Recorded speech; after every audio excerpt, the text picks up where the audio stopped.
Hi, what's up, y'all? It's Poppin' and Steve. About to react to this event by Black Culture Unlocked. It's titled Black Actors You Didn't Know Passed Away. I recognize a few of these people in the thumbnail, but sure, we're gonna see, who passed away and what happened. Let's watch. Black actors you didn't know passed away. Today, we will discuss some black actors that people don't know passed away. Number 1, Artemis Lamont Bentley. Oh, yeah, Hakeem. Artemis Lamont Bentley was an actor everyone loved to see on their TV screen. He was exceptional in roles as Hakeem Campbell on the UPN sitcom Moesha, as well as his role in The Parkers. He acted as Crazy K in the horror film Tales from the Hood, and got a role as C-Money in the film Wash, featuring Dr. Dre and Snoop Dogg. Lamont was born on October 25th, 1973, in Milwaukee, Wisconsin. How did he pass? He was the son of Lois Bentley and Donald L. Gardison. After some time in Milwaukee, he later moved to Los Angeles with his mother, Lois, who wished to pursue a career as a professional singer. The ambitious Bentley grew up loving the cinema and was attracted to acting. He started practicing signing autographs at the early age of 12. Bored with classes and couldn't wait to start his acting career. Bentley dropped out of high school. He worked at movie theaters, fish markets, and grocery stores to reach his goal, practicing acting roles in his free time while waiting for his big break. Later on, he would get very small roles in different television series and movies. But then came his big break, when he was casted in the critically acclaimed South Central in 1994. He had his first feature film role in 1995 in the horror movie Tales from the Hood. This movie portrayed the inner city ganglands and showed the consequences of a gang lifestyle. With an impressive performance in South Central, the creator, Ralph Farquhar, offered Bentley an acting role in the series Moesha, where he played the role of Hakeem Campbell, the always hungry friend of Moesha. This series ran for 6 seasons on UPN. With the end of Moesha, he still had some acting roles while also getting into rapping. He partnered with March Meeks, aka Cartier, and Tyson Pearson, Typhoon, to form the recording group Uprise. He was featured as C-Money in the 2001 movie The Wash, featuring Dr. Dre and Snoop Dogg. He also got to portray Tupac Shakur in the biopic Too Legit, the MC Hammer story. His last screen appearance was in Spike Lee's crime drama, Sucker Free City. His death was a very tragic one. He was driving alone on Highway 118 near Simi Valley in Ventura County. Witnesses had mentioned that Bentley's car was overspeeding towards the Rocky Peak Fire Road off-ramp. His car ran through a stop sign, sped through a chain-link fence across the street, and went down an embankment. Bentley was ejected from the vehicle into traffic and was struck by 5 cars. He suffered multiple injuries on different parts of his body and was pronounced dead some minutes later at exactly 12:23 a.m. According to the autopsy report, Artemis Lamont Bentley died of multiple blunt force injuries. A memorial service was held for him at Serenity Funeral Home in his hometown, Milwaukee. He was survived by his 2 daughters and wife and was buried at Forest Lawn Memorial Park. I didn't know how he passed. Number 2, Shirley Ann Hefner. Shirley Ann Hefner was popular for her comedy acting roles in movies such as I've seen her on the Wayans Brothers. She acted as waitress Shirley Wilson in the sitcom What's Happening. Although the ABC show enjoyed some little success, it was later canceled due to cast and production issues. Hefner was born in 1947 and is a native of Asheville, North Carolina. She was born to Richard and Mozella and attended Morristown College, where she majored in physical education. She started her career as a stand-up comedian at a very young age, and as an ambitious young woman, she recorded a series of her comedies and sent the cassette tape to Flip Wilson. Such a baby Wilson face. was impressed with her routine and was very helpful in her career. He later invited her to the Flip Wilson show. After she got this good news, she resigned from her job and moved to Los Angeles by bus. She got a waitressing job during the day and performed at the Comedy Store at night. In 1976, her stand-up routine started gaining popularity, and Joanne Murray, a casting agent, reached out to her. She played a guest role on Good Times and got a guest starring role in All's Fair. Norman Lear, who was very impressed by her performance in Good Times, later called and offered Shirley a major role in the spin-off series, but she turned it down. She got a role in the ABC sitcom What's Happening. She played an impeccable role in the series, but unfortunately, the production was canceled after the actors protested for a salary increase. She got a starring role in her sitcom, 1 in a Million. The series debuted on January 8th, 1980, but ended because it couldn't attract a sufficient audience. Hefner spent most of her time working in different nightclubs around the U.S. and made different guest appearances in TV shows, including The Love Boat and Trapper John MD. She enjoyed a good run in some popular TV shows, including The Tonight Show starring Jimmy Carson, A&E's In the Evening at the Improv, and BET's Black Comedy Showcase and Black Comedy Tonight. She was also a regular at The Laugh Factory, but Hefner's rise to stardom was cut short by a rather unfortunate and unprecedented death. On December 10th, 1999, she was found dead after almost 2 weeks of being out of sight at her home in West Covina, California. Her body was discovered by a gardener who looked through a window and saw her lying on her bedroom floor. After an autopsy, it was confirmed that Shirley Ann Hefner died of kidney failure. Oh no. Number 3, Wiley Draper Jr. Remember the television miniseries, The Jacksons, An American Dream? I If don't you know do, who this is. you will not forget the man who portrayed the iconic pop star, Michael Jackson, on screen. Draper had started dancing at a very young age and enjoyed skating with his brother, Desmond, at the local skiing rinks in West Virginia. After graduating from college, he worked as a dancer at Disney World and took his big chance to audition to play Michael in the 1992 film, The Jacksons, An American Dream. He eventually got the role. Not only did he play the role well, but his brilliant dance performance also got a lot of praise. While he would agree that he nailed the dance performances, his iconic moonwalk at the Motown 25 performance of Billie Jean was quite extraordinary. The movie was seen by more than 38 million people and received many positive reviews. Wiley Draper seemed destined for a very big future, but despite the movie winning an Emmy Award, Draper didn't land many films or TV offers afterwards. Despite this disappointment, he got invited by Michael Jackson and danced in the video for Remember the Time. Speaking of remembering things, please remember to like this video and subscribe to our channel. We drop new documentaries every Sunday. Now let's get back to the video. But not getting bigger roles turned out to be the least of Wiley's problems at the time. While the young star was just about to get it on in life, he was tragically diagnosed with a rare form of leukemia in 1993. He died in Los Angeles at the age of 24. While many of us really wanted to see how the young and talented dancer would have turned out, it's sad that his career ended tragically, but he indeed achieved some of the biggest movie roles after acting as the greatest pop star ever, and that memory will remain with us for a long time to come. His family set up a charity in his name a year after his death, the Wiley Draper Foundation. The Wiley Draper Foundation supports young artists and receives awareness for bone marrow donation in the African American community. Number 4, Tara McMullen. Shalva McMullen was known by her stage name, Tara Correa McMullen. She played Graciela Reyes, a gang member, on the CBS television series, Judging Amy. She also co-starred in Rebound, alongside Martin Lawrence. Tara Correa McMullen was born in 1989 in Westminster, Vermont. She later moved with her mother and elder sister to Southern California before moving. This is a trend. Every last one of these people moved to LA. To Venice in Los Angeles. She attended Venice High School and was a member of the school choir. She got her first movie role in the movie Rebound due to her mother's recommendation while working for the casting company. Her mother was working for a casting company at the time. Tara was later picked and would appear in several episodes during the 6th season of Judging Amy. She also had a role in Nickelodeon's Zoey 101. It's really sad that she died in 2005 at a very young age. The 16-year-old Correa McMullen had just moved into her own apartment in Inglewood, California. Before her death, she was dating a gang member who was 26 years old at the time. One late evening, on October 21st, 2005, she was shot to death in front of her house by a gang member, Damian Watts. Damian Watts was arrested and charged with murder. 4 years later, he was convicted of Correa McMullen's murder and was sentenced to 5 life sentences without parole on February 27, 2009. I always talk about that, though, how you could definitely be targeted or even just near your drug dealer partner and end up getting shot or killed. That's why stay away from the drug bums. Tara Correa McMullen was profiled on the East documentary series Boulevard of Broken Dreams. Number 5, Fred Rerun Berry. Fred Allen Berry, also known as Fred Rerun Berry, was a sensational actor who graced American TV screens in popular shows like The Saturday Night Live, where he appeared in the 3rd episode, and Soul Train Dance Music Show.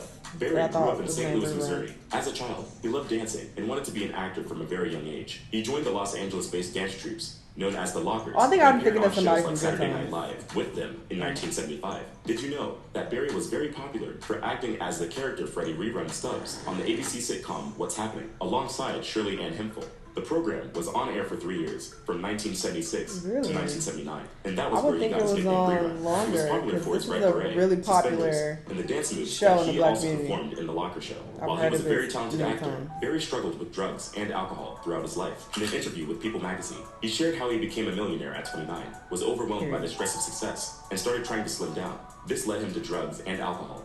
While he has been experimenting with drugs from a very young age, it became severe as he grew older and became more successful since he could afford more drugs. He attempted to take his life on 3 different occasions. After some years of battling with his drug use and alcohol abuse, he recovered and started attending churches. He later became a motivational speaker and even became a Baptist minister. He was later diagnosed with type 2 diabetes.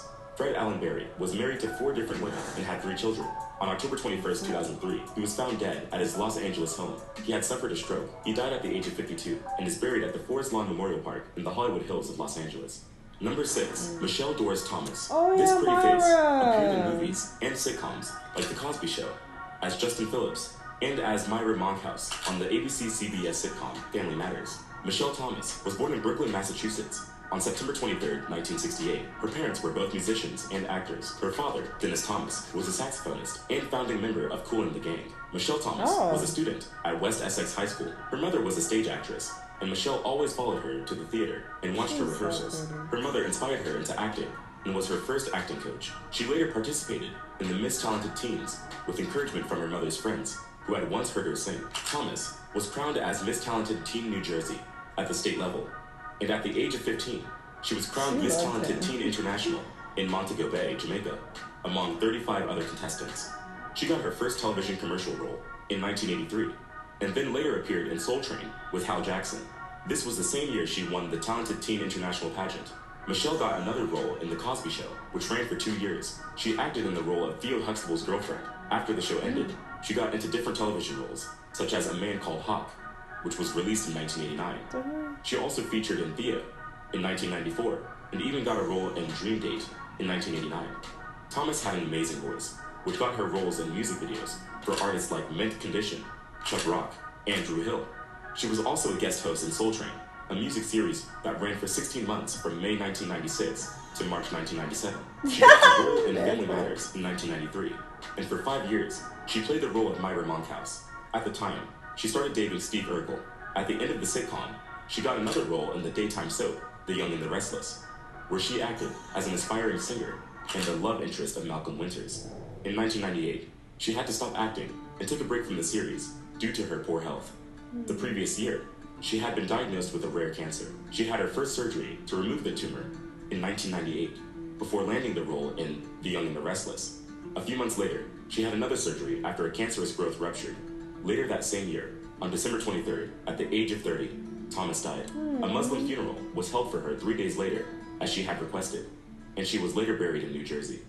Number 7, Shirley Theresa Lynn Thigpen. With her appearance in multiple TV shows and series, Lynn Thigpen was just so beautiful to watch. While many would remember her for her role as the chief of Acme Crime Net in the movie Where in the World is Carmen Sandiego, some will remember her for her role in An American Daughter and The District. Shirley was born in Joliet, Illinois in 1948. She obtained a degree in teaching and had a brief career as a high school English teacher before she eventually left the teaching profession to pursue a career in acting. She studied theater at the University of Illinois on an acting fellowship. After her studies, she moved to New York City in 1971 and began her career as a stage actress. She enjoyed a lot of success, taking different acting roles in several musicals, such as Godspell, The Night That Made America Famous, The Magic Show, Working, and Tentapets. In 1997, she won the Tony Award for her portrayal of Dr. Judith Kaufman in the movie An American Daughter. She was also the Associate Artistic Director of the acclaimed off-Broadway theater, Circle Repertory Company, working together with Austin Pendleton, who served as the Artistic Director. We will remember Lynn for acting as the mother of a murder victim in the remake of Shaft in 2000. Maybe Shaft. She also acted as the mother of an expelled student in the movie Leon. She was also seen in several television shows and series, and was very popular for playing the Chief in the PBS children's geography game show, Where in the World is Carmen Sandiego.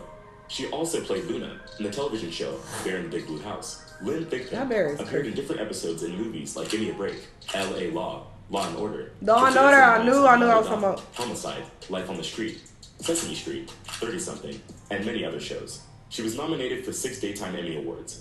Thigpen suffered a cerebral hemorrhage and died on March 12, 2003, in her home in California. Damn. The autopsy showed that she had an acute cardiac dysfunction, a non-traumatic systemic and spontaneous intraventricular hemorrhage, and a hemorrhage in the brain. She was interred at Elmhurst Cemetery in her hometown in Illinois. Her tragic death put a hold on several film projects she was involved in. Production of Bear in the Big Blue House was put on hold for 3 years, and most of the cast had mentioned how much they missed her on set. Tara Money, a Bear co-star who played the character Shadow, said that the crew's hearts just weren't in it anymore. A non-profit foundation was established in her name by family and friends. Number 8, Michael Taliaferro. He died! Michael Taliaferro was known for his role alive in the movies Bad Boys, Life, and The Replacements. While some may know him for his intimidating stature and fierce look, his acting style and roles seem to fit him very well. He was a former football player, signed by the Washington Redskins, and played 2 seasons in the USFL with the Denver Gold. He first appeared on TV in 1993 as a security guard in the film Sister Act 2, Back in the Habit. He also appeared in other TV roles, such as Bad Boys, Life, Half Past Dead, Ride or Die, You Got Served, and Blue Hill Avenue. He was the director of Step In, the movie, which was completed in 2007.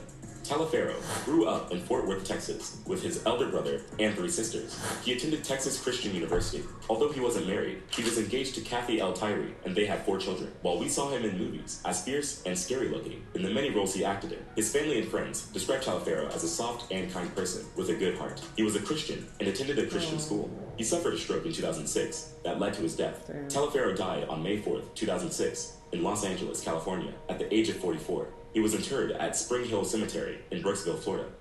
Number 9, Natalie DeSalle. If you were a fan of Medea's Big Happy Family, you'll remember this beautiful actress, Natalie DeSalle Reid. We played the role of Tammy.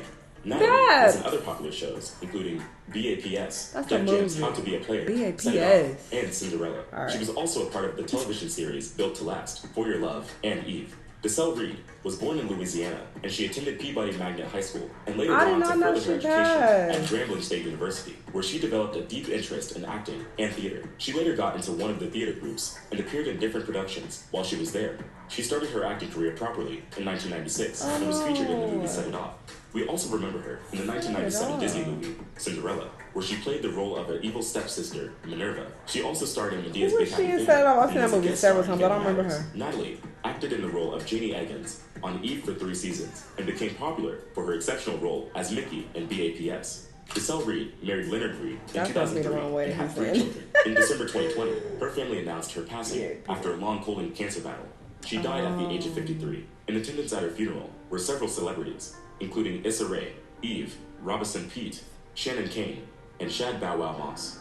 In an Instagram post, Halle Berry, a co-star in the show, expressed her love for Natalie, stating that she represented real black women and not what they were perceived to be by media houses. Side note, speaking of Halle Berry, this ain't got shit to do with shit, but my dad, he worked security guard for a lot of movie sets when he was younger, and he talked about how Halle Berry was one of the worst actresses that he's come across, as far as how she treated the staff and shit. He just said she was terrible. She said that Natalie remained true to herself despite being underrated, passed over, and denied the platform she deserved. Despite all her struggles, her light continues to shine, and she will be greatly admired by people of all ages who grew up watching her. Number 10, Floyd Avery. The last, though not the least, on our list of black actors who probably didn't know have died is Floyd Fernandez Avery II. Very few people knew his real name, and many fans will only remember him as Floyd Avery II due to his role in John Singleton's Oscar-nominated film, Boys in the Hood. In this movie, Avery was a gang member. Most people will recall his scene in the movie as he leaned out of the window of the bright red 1988 Hyundai Excel and took out a gun to shoot at Morris Chestnut's character as Ricky Baker, a promising high school football star, as he worked for his life in the gang-infested neighborhood of Crenshaw in Los Angeles. While he may have portrayed the character of a gangster, Lloyd has always been passionate about becoming a musician from a very young age. He later developed a strong interest in films and decided to pursue a career in that direction. While growing up, he was considered the class clown and was often seen driving his brown Pinto. After starring in his first movie with Singleton, he appeared again in the next movie, Poetic Justice, released in 1993. He also got a role. Oh yeah, that was Poetic Justice, I think, that clip. Cause that's when her boyfriend got killed in the very beginning. Lockdown, and played as G-Ride in Shot It. Despite his amazing acting career, in 2001, after working on Shot, he was arrested and charged with double homicide for shooting 2 random people and was sentenced to life imprisonment. Avery seemed to have lived out his role in Boys in the Hood. Apparently. In real life, that was the beginning of Avery's very tragic end. While in prison, he had a Satanist cellmate named Kevin Robbie. Avery believed he could convert Robbie and thought God had put him in that cell for a purpose. Robbie was a paranoid schizophrenic and was locked up for raping and killing his sister. Robbie narrated to the prison authorities that Avery was trying to convert him to Christianity, which got them fighting. This violence led Robbie to choke Avery unconscious, which made him bleed into his lungs. He recounted that he had then placed Avery's body in bed and under covers so that the guards would not be aware of his death. Robbie then went on to paint the cell walls with Avery's blood. Oh my goodness! Part of the satanic rituals intended as a warning to God. It took the correctional officers about 38 hours to find the body of Avery, where it was positioned into a pentagram that Robbie had drawn on the cell block floor. This video was crazy, but if you want to learn some black... I know you fucking lying. All because he was trying to convert you to Christ? Just say, no thank you, brother, and keep it pushing. Well, they did say he was schizophrenic. But damn, that's unfortunate. And that's wild that he, lived out his roles of killing people. He started killing niggas in real life. That's so wild that you killing niggas in real life. Then you get to jail. Let me teach you about the Lord, my brother. But sure, people turn their lives around, so maybe that's where he found Christ in jail. I'm not sure, but R.I.P. to him, R.I.P. to all these people. This is really sad. I actually didn't know that some of these people died. Some of them I knew, of course, but some I didn't know. This was crazy. Y'all let me know what y'all think, though. Let me know what other videos you want me to watch, and I'll see you on the next one.